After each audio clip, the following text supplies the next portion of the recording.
ওই ব্যক্তি দুর্ভাগা। রমজানের সময় রমজানের রোজাগুলো রাখেন। ইস, একা একা ভালো লাগতেছে না, একটু মসজিদের দিকে যাই। আরে এটা মিনাজ ভাই না? মিনাজ ভাইকে তো চিন্তিত দেখাচ্ছে, যাই একটু কথা বলে দেখি। আরে মিনাজ ভাই। আসসালামু আলাইকুম লুকমান ভাই। ওয়ালাইকুম আসসালাম ওয়া রাহমাতুল্লাহ, কেমন আছেন? আলহামদুলিল্লাহ, আপনি কেমন আছেন? আলহামদুলিল্লাহ ভালো। আপনাকে দেখে মনে হচ্ছে আপনি চিন্তিত। জি ভাই, আপনি ঠিকই বলছেন। আসলে চিন্তা করতেছি, আমার অনেক আত্মীয় স্বজন আছে যারা রমজানের সময় রমজানের রোজাগুলো রাখেন। আচ্ছা লুকমান ভাই, এই সম্পর্কে শরীয়তের মধ্যে কি বলা হয়েছে? আপনি এর ব্যাপারে আমার নবীর একটি হাদিস শরীফ বলুন। ও আচ্ছা, তাই? তাহলে শুনুন।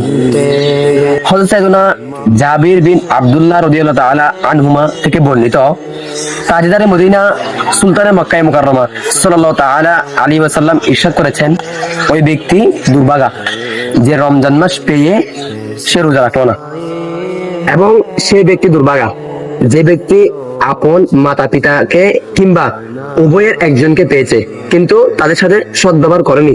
এবং সে ব্যক্তি দুর্ভাগা যার কাছে আমার নবী হুজুর সাল্লাল্লাহু তাআলা আলাইহি সাল্লাম এর নাম মুবারক আলোচনা হয়েছে কিন্তু সে আমার নবীর উপর দুরূদ শরীফ পড়ল না। কি বললেন লুকমান ভাই? তাহলে তো তারা তিনজনেই দুর্ভাগা এবং তাদের মধ্যে যারা রোজা রাখে না তারাও শামিল আছে। তো বন্ধুরা, আপনারা শুনলেন তো আমার নবী কাদেরকে দুর্ভাগা বলেছেন। তো আপনারা নিয়ত করুন রমজান মাসের একটাও রোজাও আমরা ছাড়বো না এবং আপন পিতামাতার সাথে সদ্ব্যবহার করব এবং আমার নবীর নাম শুনলে আমরা দুরূদ শরীফ পাঠ করব। ভিডিওটি যদি ভালো লাগে তাহলে শেয়ার করে অন্যকে দেখার সুযোগ করে দিন।